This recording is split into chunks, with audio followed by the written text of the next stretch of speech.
Rindu kami padamu ya Rasul, rindu tiada terperi. Berabad jarak darimu ya Rasul, serasa di kau di sini. Cinta ikhlasmu pada manusia bagai cahaya surga. Dapatkah kami membalas cintamu secara bersahaja? Rindu kami padamu ya Rasul, rindu tiada terperi. Berabad jarak darimu ya Rasul, serasa di kau di sini.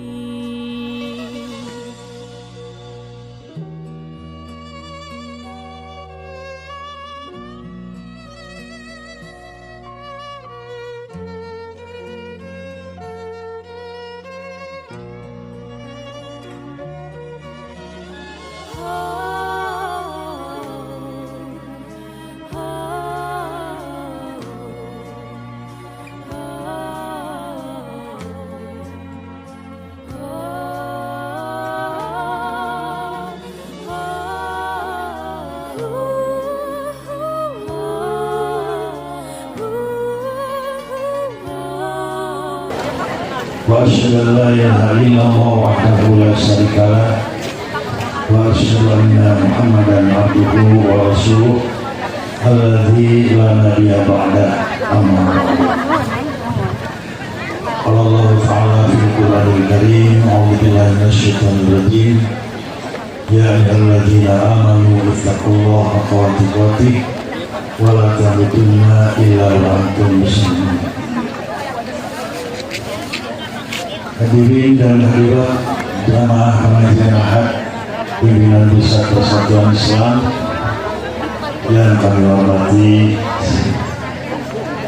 Al-Ustaz Haji Zainal, insyaallah yang akan menyampaikan tauhid kepada kita semua pada saat ini. Pemirsa Kasih TV dimanapun berada yang selalu menyimak pengajian Ahad ini yang berbahagia.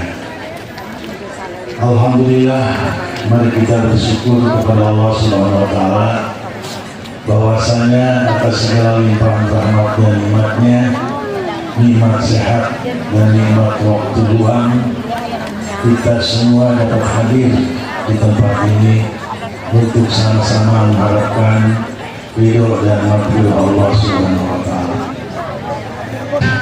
Kami dari panitia jihad memohon maaf atas segala keterbatasan kami yang ada pada saat ini karena renovasi masih khususnya belum selesai 100%. Namun alhamdulillah di belakang masjid sudah ada toilet baru. Silakan nanti bisa dipergunakan. Dengan demikian, untuk selanjutnya kami persilakan kepada Al-Ustaz.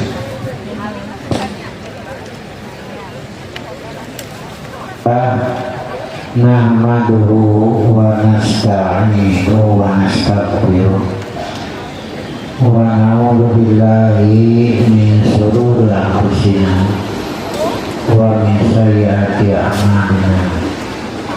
May yahdihillahu fala mudilla lahu wa man yudlilhu fala hadiya lahu. Asyhadu an la ilaha illallah wahdahu la syarika lahu wa asyhadu anna Muhammadan abduhu Ikhwatiman yang saya hormati, materi yang akan disampaikan saya mengutip dari Quran. Inna ardi wasi'ah, sesungguhnya bumiku ini luas. Jadi bumi Allah ini sangat luas. Jangan khawatir tidak kebagian tempat. Cuma seringkali hayang buruk didurangi wae itu ya. Ya. Saya kutip Quran surat Al-Hajj 41. Alladzina immakkanahum fil ardh aqamus sholata wa atawus zakata wa amaru bil ma'ruf wa nahaw 'anil munkar walillahi 'aqibatul umur, yaitu orang-orang yang jika kami teguhkan kedudukan mereka di muka bumi, niscaya mereka mendirikan sembahyang, menunaikan zakat, menyuruh berbuat yang ma'ruf dan mencegah dari perbuatan yang munkar. Dan kepada Allah lah kembali segala urusan. Ayat ini ada kaitannya dengan muhajirin, orang-orang yang hijrah. Ketika di Mekah melaksanakan tugas-tugas dari Allah, lalu hijrah ke Madinah, tetap saja tugas dari Allah dilaksanakan. Karena di mana saja itu adalah bumi Allah. Tugas utama satu sholat, ya walaupun di mana salat itu harus tidak boleh ditinggalkan. Yang berangkat ibadah umroh haji di Mekah juga kan bumi Allah, Madinah bumi Allah, dimanapun di barat bumi Allah. Ya sedikit ya. 8 November insya Allah ada umroh kafaroh. Insya Allah saya akan membersamai jamaah untuk tanggal 8. Saya dan ketua umum membersamai jamaah umroh insya Allah. Yang mau bersama-sama masih terbuka. Ya. Jadi Mekah itu adalah bumi Allah, Madinah bumi Allah, dimanapun bumi Allah sama. Karena itu kewajiban pokok dimanapun ini satu, mendirikan sholat. Nanti saya akan jelaskan mengenai sholat safar. Ya. Yang kedua, mengeluarkan zakat. Dimanapun kewajiban zakat tetap ada zakat tijarah, mungkin saja bukan di tempat sendiri juga melaksanakan usaha niaga tijarah wajib zakat 2,5% supaya mudah, karena dalilnya menyatakan mimma nuhibu lil bai', dari barang yang disiapkan akan dijual. Nah, supaya mudah saudara dari modal gitu. Berapa? 2,5%. Ada Pak Haji bilang kepada saya, Ustaz, saya bukan tidak mau zakat, tapi keuntungannya cuma 1,5%. Dari semen ya, kecil kan? Hari itu saya memang dari bejakeun. Karena masalahnya banyak. Tidur saja memang ya itu disebutkan dari kecil. Saya jawab, Pak Haji, Islam itu tidak sulit. Kalau Pak Haji tidak mampu zakat, saya catat sebagai fakir miskin. Nanti dikasih zakat, baru dititipkan ya. Ya ada sawah nalega mobil opat itu, tapi ngaku nanti tidak mampu zakat. Saya jawab kalau tidak mampu zakat, Pak Haji saya catat sebagai mustahil. Ya, itu ya. Ya Allah di Islam setengah berharga. Kalau tidak kaya miskin itu ya udah harus dikitukan kalah kawin. Padahal Allah mewajibkan itu sebagai bagian dari kasih sayang Allah. Itu mestinya. Kenapa? Kenyataan kan terlihat. Sebanyak apapun dunia yang dimiliki pasti ditinggalkan. Lalu untuk kita di akhirat apa? Menang capek, tinggalkan. Terus ya dibagi-bagi ke ahli waris hari orang kebagian apa gitu. Ya, makanya kata Nabi, manusia lebih cinta kepada harta warisnya daripada harta untuk dirinya. Jadi semuanya jelas diwariskan, untuk dirinya mana? Nah itu makanya disisihkan oleh Allah untuk kita nanti di akhirat. Ya, harta wariskan ke pemajikan, ke anak, kemudian istri anak berinfak berzakat, dapat pahala. Apakah kita kebagian pahalanya? Padahal kita yang capek. Ya, tidak akan kebagian. Kenapa? Kan waktu hidup dia tidak mau berinfak, tidak menyuruh keluarga berinfak, artinya tidak punya wadah. Tapi kalau waktu hidup biasa berinfak, kadang nyuruh keluarga berinfak, zakat, meninggal harta diwariskan, keluarga berinfak zakat kebagian. Kenapa? Karena wadahnya ada. Pertanyaannya sekarang, siap wadahnya tidak? Nah itu saja Pak. Terserah penasihat memiliki. Ya saya ingat tuh sebuah hadis ya. Masuk Islam, lalu orang itu bertanya kepada Nabi, saya sebelum masuk Islam sering melakukan kebaikan, tapi kebaikannya hanya duniawiah, tidak ada kaitan dengan akidah, tidak ada kaitan dengan ibadah. Contohnya memberi kepada tetangga, membantu.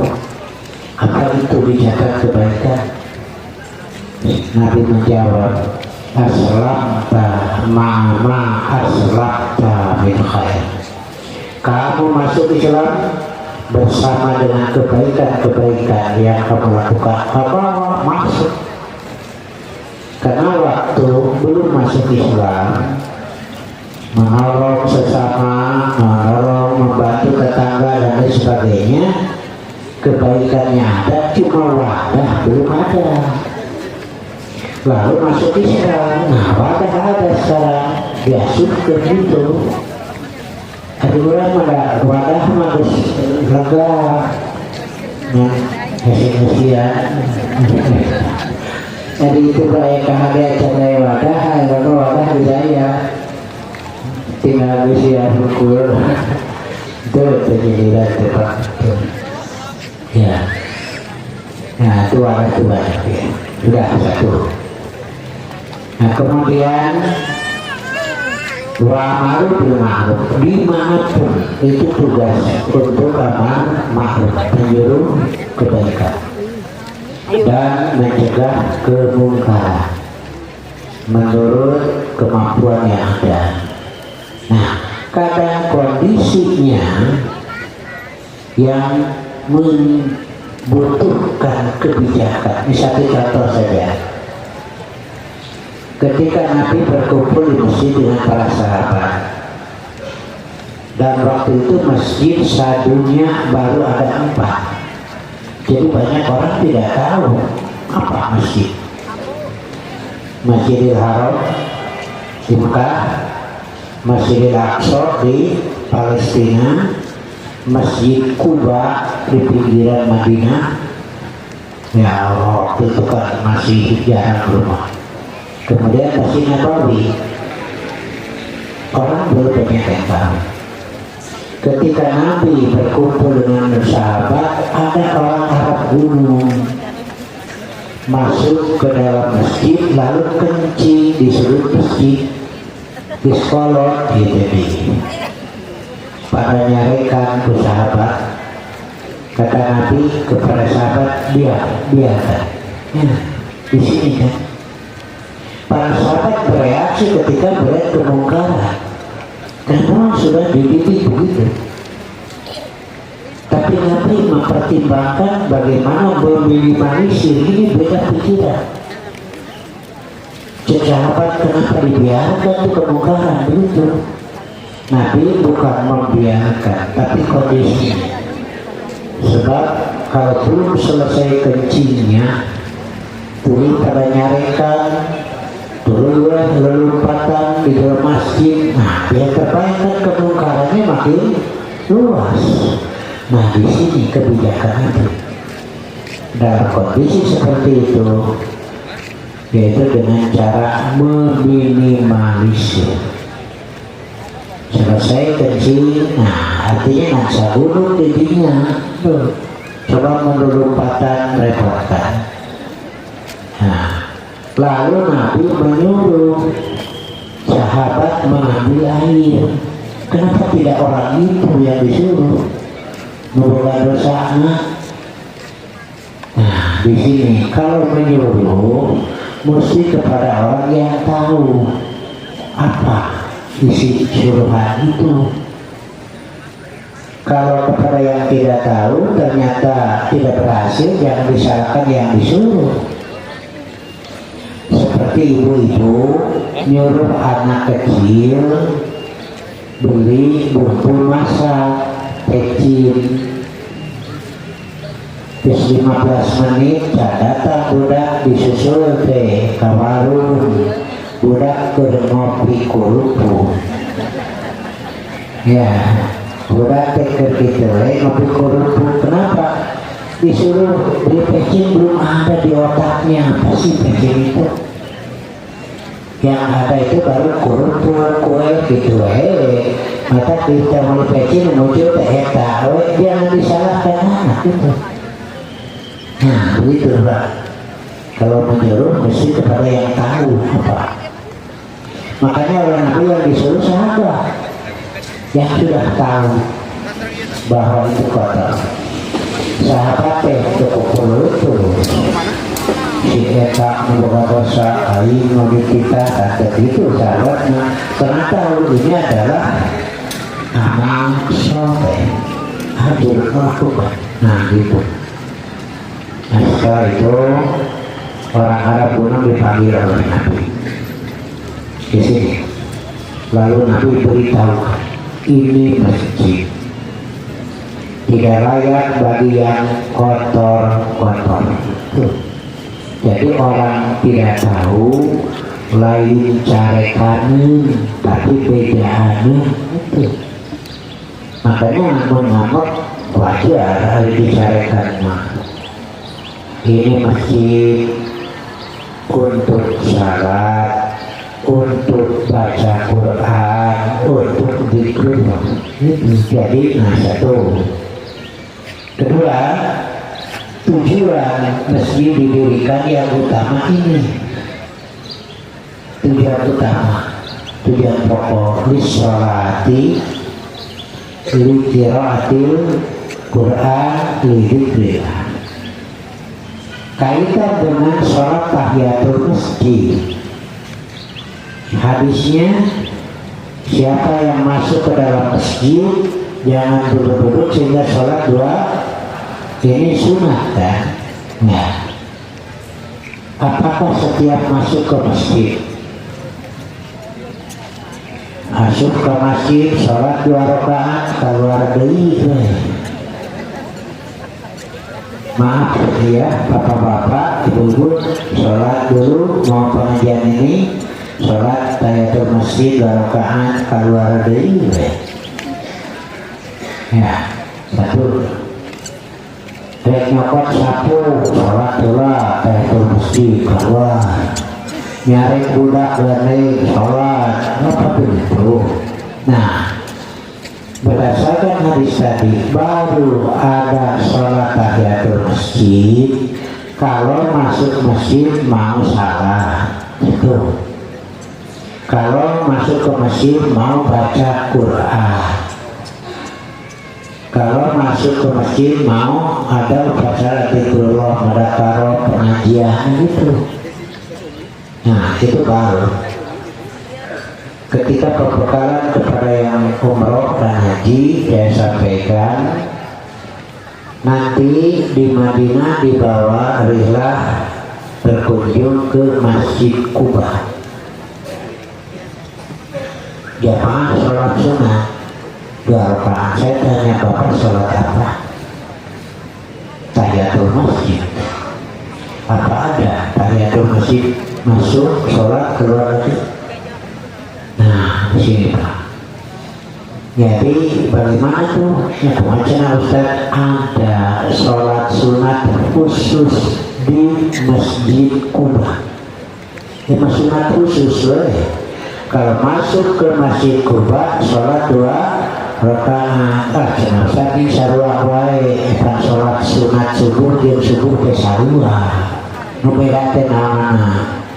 Nah, gitu. Tidak dengar tidak. Ya, jadi niatnya bukan tahiyatul masjid, tapi mau sholat sunat Kuba. Itu khusus. Nah gitu ya, niat itu menentukan, disyaratkan ketentuan mayus tarotu bitahin, apa yang disyaratkan ketentuannya, maka jika salah itu bisa membatalkan. Seperti sholat duhur niatnya masih duhur, jangan sholat duhur niat asar, itu batal sholat. Sholat isya niatnya subuh, jauh pisahnya. Kita sholat id niatnya kurban, ya. Jadi harus sesuai. Dah, ya. Kita lanjutkan. Jadi kadang tidak mencegah kemungkaran itu melihat kondisi. Makanya Nabi mengatakan yang punya kekuatan, kekuasaan silakan.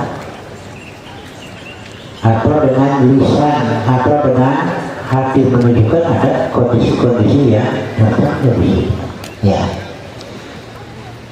Kita lanjutkan ya. Ada yang bertanya kepada saya, Bapak, hari judi kumaha hukumnya?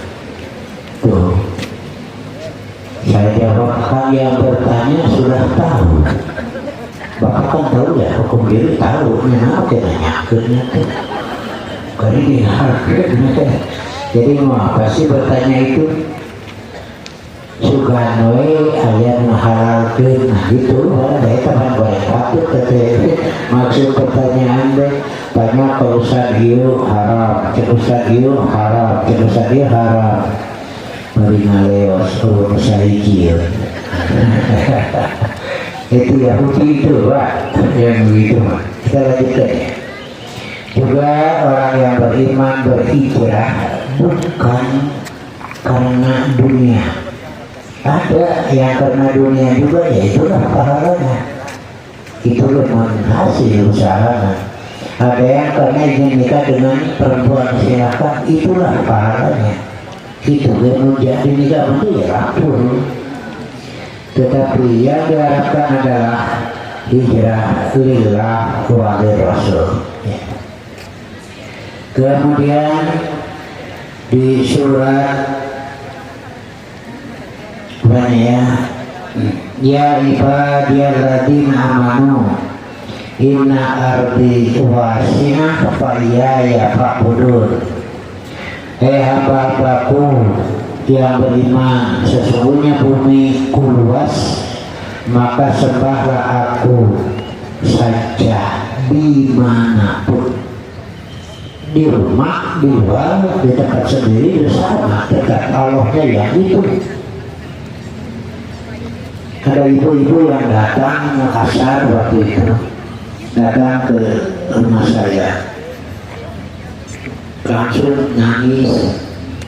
Ibu mulai ceri nyarita atau namun kalau ceri gua tuh ada apa sih?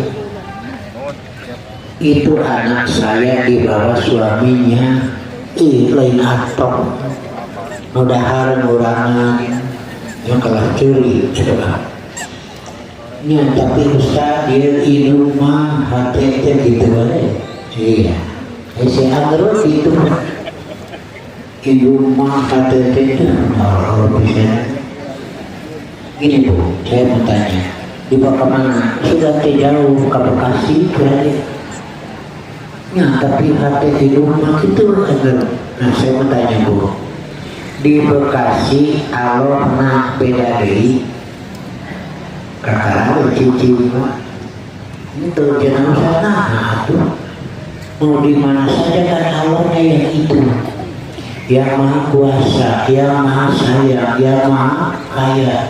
Kenapa sih menjadi beban itu? Di sini penting itu kan. Makanya Bapak di mana saja Allahnya yang itu. Nunya tea no maha kuasa, kenapa sih? Di mana wae kan sama ya. Nah, gitu Pak. Kecuali kalau Bapak Ibu mau ganti Tuhan, ya, silakan.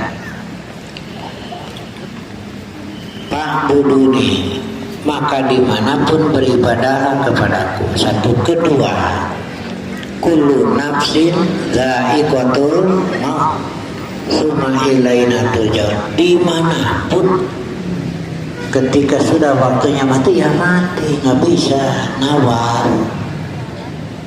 Wa matadri nafsum bi ayyi ardin tamut. Itu di surat Luqman ayat terakhir. 5 rahasia Allah yang tidak dibuka diberikan pada manusia. Itu di situ ada ya 5 rahasia Allah. Allah yang maha tahu kapan turunnya hujan.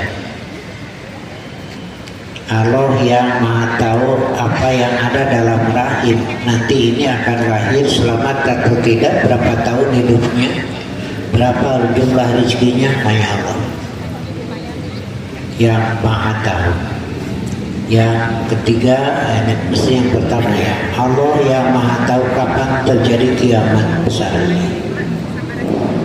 Yang keempat, tidak ada satu jiwa pun yang tahu apa yang akan terjadi hari esok. Hanya rencana saja. Hanya ya program atau kepastiannya hanya pada Allah. Ada yang usia prek ini lek ngaji kapiade terus kebayangkeun we diuk dina sisi rel. Geus janji jeung babaturan hari isuk-isuk nyeri beuteuh. Nggak ada yang tahu. Ada yang sudah daftar, bayar, mau ikut piknik ke Pangandaran. Geus nyieun leupeut, nyieun kasreng. Hari subuh terjadi. Itulah manusia. Nah, makanya saya pernah ngomong, kenapa sih peramal yang dianggap hebat ya, yang sudah mati, Mama Loren ya, saya bilang dia dolim tuh. Dolim kenapa? Kenapa tidak diberitahu bahwa pesawat terbang itu akan jatuh? Padahal tulus ini nanti. Ya, saya ngobrol dengan ahli geologi, Pak. Kalau Bapak ahli, kenapa Bapak tidak beritahukan sebulan sebelum terjadi gempa di Garut? Baris terjadi gempa bulan November. Jadi memang bulan November Parinah hilangkan malah ya korban jiwa. Bagaimana jawabnya? Belum ada manusia yang sanggup menentukan hari terjadi gempa. Baru perkiraan. Ada yang buka toko kan sebulan ayo wedinya teplang dikontrakan. Dainya mau payu mau dagang nage itu. Ya, ayo itu manusia. Harinya manyaho reka tabrak beca moal keluar tidak imah nage. Itu. Pamatan diri nafsu mada taksibu koda. Tidak ada yang tahu. Itu hanya rencana. Karena itu rencanakan yang baik itu Pak. Sebelum berangkat, sebelum keluar niatnya yang baik. Tidak jadi keluar pun kebaikan apa-apa. Andaikan Bapak itu mau melakukan kebaikan kata berak beca, pahalanya sudah ada Pak. Itu. Makanya ketika berangkat membaca Bismillah tawakkaltu Allah la haula wala quwata itu Pak. Ya, kita nggak tahu kan di jalan, tapi sebelum terjadi kita sudah dapat pahala. Ibu-ibu mestinya mengingatkan suami ketika mau berangkat, kadek Pak baca dulu Bismillah. Nah itu kuduna teh pamajikan teh ya mak salah kirek ini teh kadek Pak teu hasil dasar matre gitu ya. Nah di mana pun gitu kan. Makanya ada tempat yang paling menarik di surga. Kata para sahabat itu untuk para nabi bukan. Ya untuk siapa? Orang mukmin sebelum keluar rumah saja niatnya baik, pikirannya baik. Sebelum keluar niatnya mau memberi. Andaikan tidak memberi tapi tidak akan merampas. Ya. Niatnya rek intah. Nah jangan terjadi intah moal mali moal. Kalau niatnya sebelum berangkat bagus tuh Pak. Tadi mulainya dari sebelah sana Bu. Ima memang ini tuh hati mah pikirannya rek mali. Baca dari sana dah. Enggak apa-apa sih. Rek korupsi itu Pak. Jadi niatna bae geus goreng benar kumaha itu Pak. Nah, di sini ya pentingnya niat itu. Jadi Bapak berangkat rek haji, berarti itu niatna ge. Kemungkinan we terjadi mungkin Pak bisi we di jalan teh kasengol beca tapi kebaikannya kan sudah ada ya. Tapi kate kesini timah di tengah jalan panggil babaturan ngobrol we kakara sadar pengajian geus bubar. Ya tuh ada tuh ibu-ibu kan ayo we mapai toko harus sadar-sadar pengajian geus beres. Ya gitu. Kemudian Islam menyiapkan aturan bimbingan sampai mati. Nanti ketika mengalami sakaratul maut adalah yang hadir atau yang ada memberitahukan la ilaha, itu yang disebut talqin, laqinu mautaku. Yang akhir ucapannya la ilaha illallah pasti masuk. Nah di situ diingatkannya dengan la ilaha illallah. Itu karena itu masjid itu ada yang mau meninggal di rumah sakit tuh. Waktu itu saya lagi tunggu anak saya ribut neangan Quran. Mau apa sih Pak? Itu cenarek mau darah ngariu maca yasin. Bukan begitu Pak. Ada keke pek wae atulah.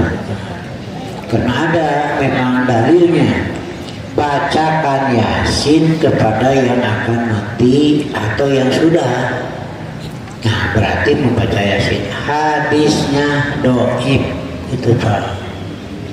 Baik, jangan doib matinya itulah sebenarnya. Hadisnya doib itu Pak. Iya, udah itu yang sahih. Lakinu mautakum la ilaha. Nah gitu Pak, di hari bosan kemudian meninggal itu pasti dicabut truk, diikuti oleh mata terbelalak. Kata Nabi, tutupkan itu Pak. Tong ngomong tutupkan melotot datang gitu. Tutupkan, sudah beres, tinggal diurus jenazahnya ya. Waktu memandikan ada bacaan-bacaan? Enggak ada. Siapa saja yang sanggup. Saya biasanya di tempat saya itu anak muda yang ke depan mengurus, memandikan sampai menguburkan. Saya dorong anak muda loh, karena masih ada daerah kalau memandikan harus oleh orang tua, nggak ada tuh. Di satu tempat ada yang meninggal, ya biasa memandikan sepuh sakit Pak, nunggu lama. Saya datang rek nunggu naon deui itu cenah si bapana, tapi teu damang percaya teu ke saya dimandian. Pada itu waktu muda, waktu itu saya itu ya baru punya anak 2. Kasih parita napika musyawarah dulu. Akhirnya karena itu sakit ya terpaksa, karena gak ada yang bisa dimandian. Diurus sekalian, nyolatan imaman sampai dikubur beres. 2 hari kemudian ribut dan disampurna di mandianana ruhna datang deui. Nah gitu. Saya jawab, oko waktu dicopot ruhna dicencerikan, ayeuna datang deui sambut cing kuduna mah anto. Nah deui sok ya. Sebelum disalati ditanya dulu yang hadir, ini orang soleh ya. Sararea ngajawab soleh atuh Pak, piraku hareupeun keluargana atuh. Cek bapak teh lain tega gitu. Dulu ditanya deui nu hadir teh, ieu ahli surga? Cek sararea ya bapak sanggup gitu nyarita ieu mah ahli neraka. Harapan baru kan enggak ya. Cek sararea ahli surga eta kabayangkeun buku catatan amal di malaikat dialungkeun kenaon ku aing dicatat amal. Macam-macam gak ada enggak. Begini hadisnya ya. Ada jenazah yang lewat diusul Nabi dan para sahabat ada yang ngomong sahabat itu, ini orang baik itu. Lalu Nabi mengatakan wajabat. Ada lagi yang diusul jenazah, kata sahabat ini orang tidak baik. Nabi mengatakan wajabat. Umar bin Khattab penasaran, apa sih maksudnya wajabat? Nabi menjawab, yang pertama wajabat pasti ke surga. Dari mana kan kamu yang ngomong dia orang baik?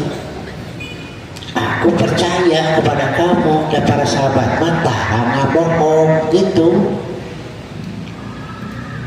Tarang bohong. Hari orang yang menyatakan ahli surga pegawaian waduh, gimana coba? Yang satu lagi wajabat ke neraka, kan kamu yang ngomong. Nah, kamu adalah saksi di bumi ini. Itu yang dimaksudnya. Sahabatnya jujur gitu. Ayeuna minta persaksian ke sararea nu ngareulung ya ahli surga pagawean waduh.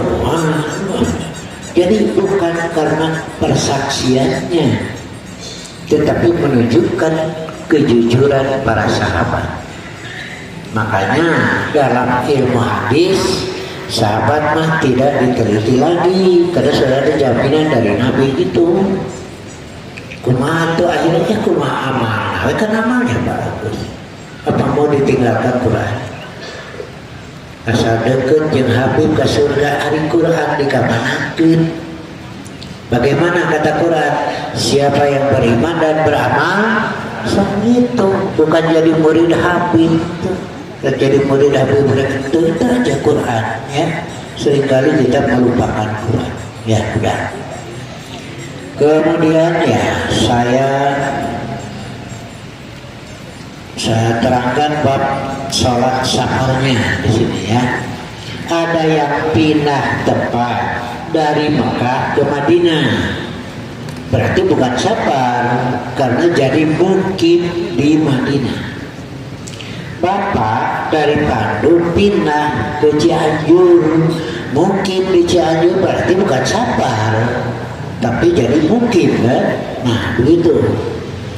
Tapi kalau bapak berangkat ke Cianjur, ngadon neang dulur, bukan pindah tempat, maka bapak di Cianjur itu safar. Kedua, pengertian safar bukan sedang di perjalanan, Pak. Pengertian safar itu tidak di tempat sendiri. Yang ibadah haji ke Mekah 40 hari di Mekah itu safar, Pak. Bukan sedang di dalam perjalanan. Mau di perjalanan apa sudah sampai ke tujuan, tapi bukan di tempat sendiri, namanya safar. Itu Pak. Ya. Bagi yang safar, musafir Pak, wajib salat tidak boleh ditinggalkan. Oleh Allah diberi rukhsah. Karena safar itu termasuk sebab adanya rukhsah keringanan. Pertama, bagi yang safar baik di perjalanan atau sudah sampai tempat, sholat lebih baik qashar, diringkas lebih baik. Ya. Jadi di qashar duhur 2 rakaat, asar 2 rakaat, maghrib ya kade bisa jadi hiji setengah, isya 2, subuh. Nah itu Pak ya kade gini hiji ya qashar itu silahkan lebih baik ya.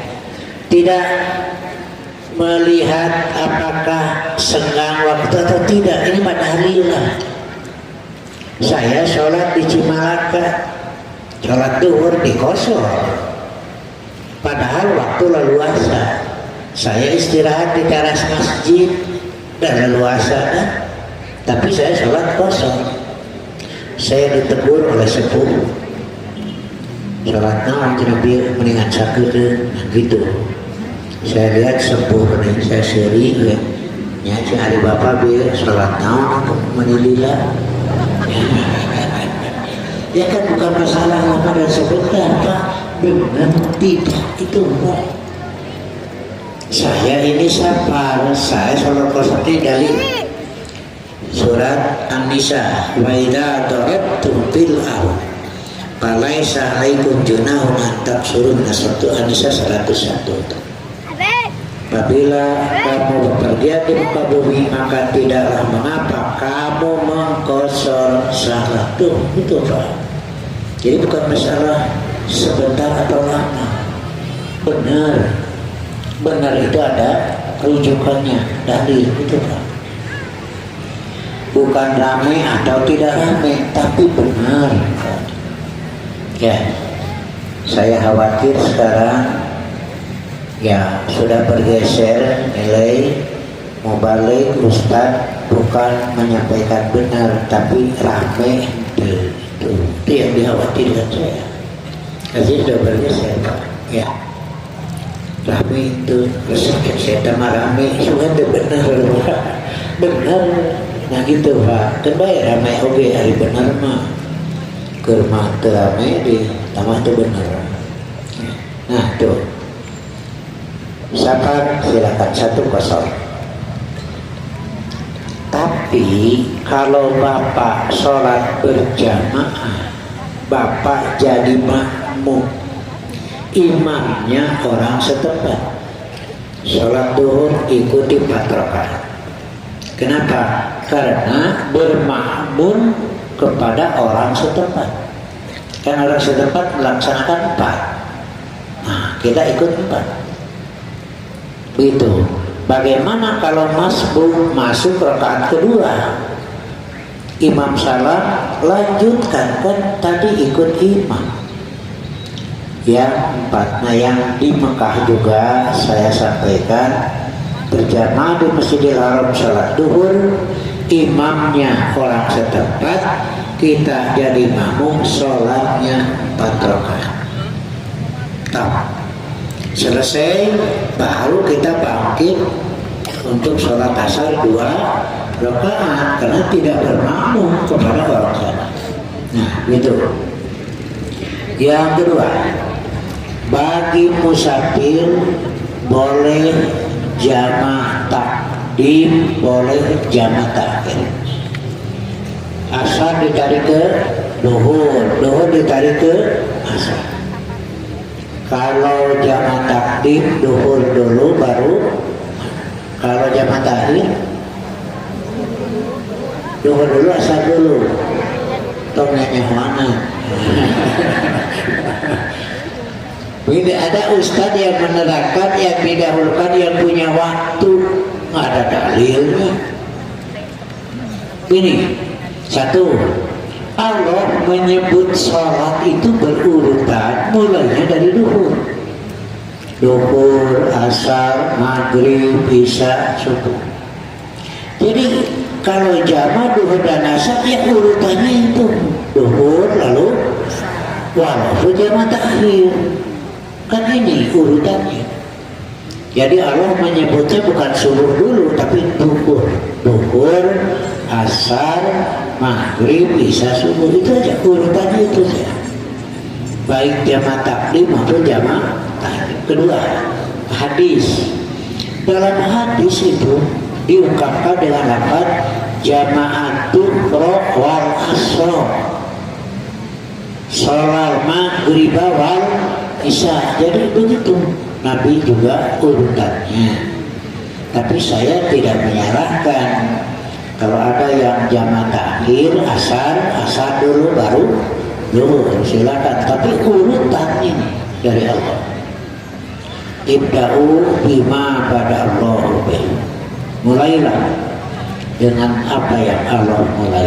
Udah, itu jamaah takdim boleh, jamaah takhir boleh. Saya diskusi. Pada saat itu saya tidak tahu mau diskusi Pak. Jona nggak ribet diskusi. Apa sih masalah itu? Jadi kalau Bapak orang Bandung, lalu di Cianjur Bapak jamaah takdim, asar ditarik ke duhur, pulang ke rumah jam 3, waktu asar banyak, sholat lagi gitu. Ke saya bilang kan tadi sudah, kan sudah ya sudah. Apabila kewajiban dilakukan maka keluar dari ikatan perintah, ya sudah.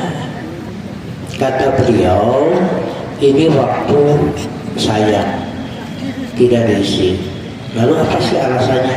Dihormatil waktu katanya. Menghormat waktu. Lain dalil teman-teman.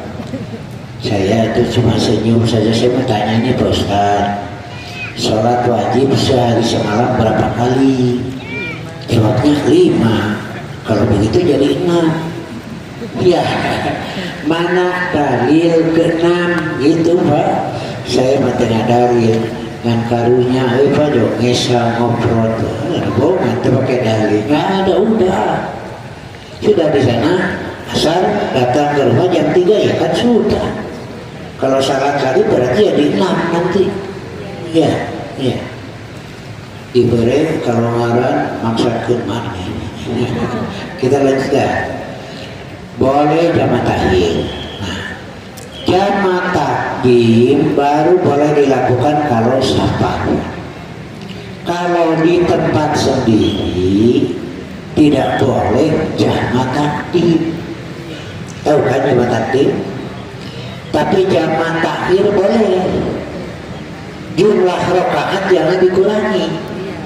Pamannya bapak teh jeung ibu teh bapak bisa tengah tilu can salat lohor ke jeung asar dihijikeun boleh. Jumlah rakaatnya tidak dikurangi Pak. Jamaah takhir tidak boleh jamaah takdim ya. Salat duhur 4 rakaat, lalu salat 4 rakaat itu boleh. Nabi itu mencontohkan sampai sekali-kali yang itu Pak. Mana Nabi contoh? Itu Ibnu Abbas ditanya kenapa Nabi jamaah tapi jamaah takhir ya, tidak dikosor di tempat sendiri. Apa jawaban Ibnu Abbas? Agar tidak menyulitkan umatnya. Sekali-kali ya silahkan. Ada hadis doib tapi hanya dipakai pembatas. Siapa yang selalu menjama sholat di tempat sendiri, maka dia telah mendekati pintu dosa besar. Jadi sekali-kali masyarakat Pak ngan ulah tuluy jadi biasakeun gitu. Iya. Silakan boleh jamaah takhir. Kemudian bagi yang sabar, Nabi tidak melaksanakan sholat sunat rawatib itu ketika sabar. Ya kan, 2 salat saja dijamaah tuh. Nabi tidak melaksanakan sholat sunat rawatib. Tahu kan ya? Sunat rawatib qabla duhur, pada duhur, pada maghrib, pada isya, qabla subuh. Ya, Nabi tidak melaksanakan rawatib ketika sabar, kecuali 2 rakaat sebelum salat subuh. Ini dipentingkan. Tapi tetap hukumnya sunat. Andai kan Bapak Ibu tidak sholat sunat subuh, tidak berdosa kan? Hanya muakkadah. Nabi sedang sabar tidak sholat sunat rawatib, tapi yang 2 rakaat sebelum sholat subuh dilakukan. Iya.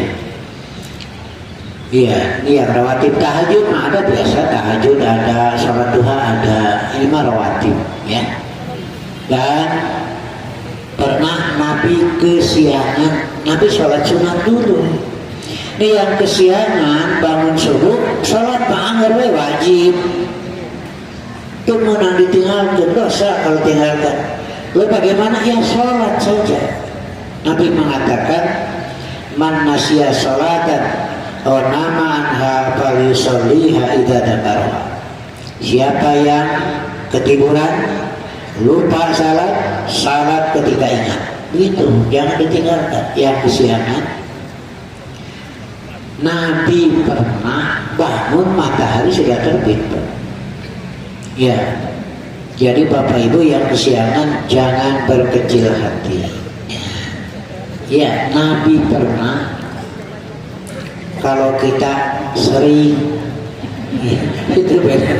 Nabi nggak pernah berapa minum juga. Tapi kan syarat wajib. Dan rugi ke makaburangan tamat sholat sunat. Rugi kan? Sholat sunat saja dulu. Ya cenah Ustaz dari daerah Paluman Lampung. Iya, hordeng tutupkeun. Malaikat seri mereka naik di nyaho. Ya, nah gitu. Ya, jadi tahajud ada, duha ada. Yang tidak dilakukan oleh Nabi sholat sunat rawatib kecuali 2 rakaat sebelum sholat subuh. ini muakkadah, dipentingkan. Kemudian dalam surat Al-Jumu'ah ya, sebelum berangkat, sebelum ikhtiar, maka dimodali dulu dengan sujud kepada Allah. Fa'idha qudiyatis sholat, apabila sholat sudah diselesaikan, silakan beredar di muka bumi. Modalanku sujud. Nah, baru beres tuh persoalan. Ya, kenapa? Karena ada pendekat. Kalau sujud dulu, salat dulu, terus ikhtiar. Nah, di situ kita itu teramping. Oh ini haram, tidak, karena sudah dimodali dengan itu. Dan jangan berbangga dengan yang haram. Sungguh sangat tidak benar perasaan ketika berbangga melakukan yang haram. Sekarang kan sudah begitu. Itu banyak anak muda merasa berbangga hebat, nyekek botol gitu kan, sudah hilang malunya, malah berbangga. Ini yang jelek. Ada yang membunuh dengan rasa bangga saja, di penjara, dibunuh. Nah inilah Pak, sekarang sudah sampai pada tingkatan akhlak yang sangat buruk. Apa akhlak yang sangat buruk? Ketika orang berbangga melakukan dosa. Ya, malah sebaliknya, ketika minder, tidak senang, tidak semangat melakukan kebaikan. Makanya kita berdoa kepada Allah, Allahumma ij'alni minal ladzina idza ahsanu, ya, dari orang-orang yang melakukan kebaikan istabsyaru, berbangga hati, bunga. Wa idza asa'u istakbaru, dan jika melakukan keburukan istighfar. Itu ada doa, silakan. Ya Allah, jadikanlah saya dari golongan yang berbahagia ketika melakukan kebaikan, beristighfar ketika melakukan dosa. Karena sekarang yang saya khawatirkan, orang malah berbangga melakukan dosa. Bukan saja duniawi, agama sekarang sudah tidak ada lagi rasa malu ketika memfatwakan rukun Islam ada 11, memfatwakan salat yang 5 waktu tidak usah dipigawe. Bangga sekali, silahkan di-share fatwanya. Tidak sah sholat kalau tidak pakai kopiah merah putih. Jadi orang sudah berbangga dengan itu. Ya sekarang ada yang menjual tiket ke surga di Jawa Timur 5 juta. Ke payu, ya bijil di Bekasi mah ngan 1 juta. Kena tak pada beli, jadi gratis. Itu kan sudah terang-terang. Nah, gitu. Nah, kita berharap kita itu berbangga, berbahagia ketika melakukan kebaikan. Kita merasa berdosa, merasa takut, kecil hati ketika melakukan dosa, melakukan kesalahan.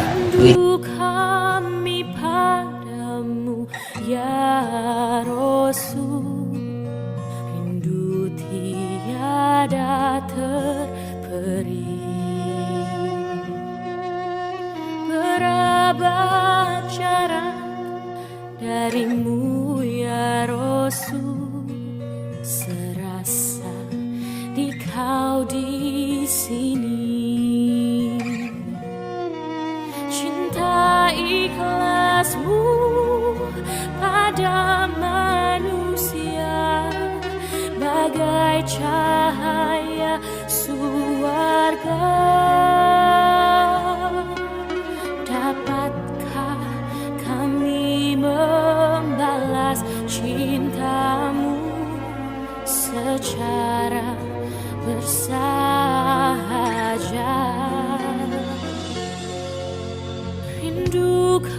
kami padamu ya Rasul, rindu tiada terperi.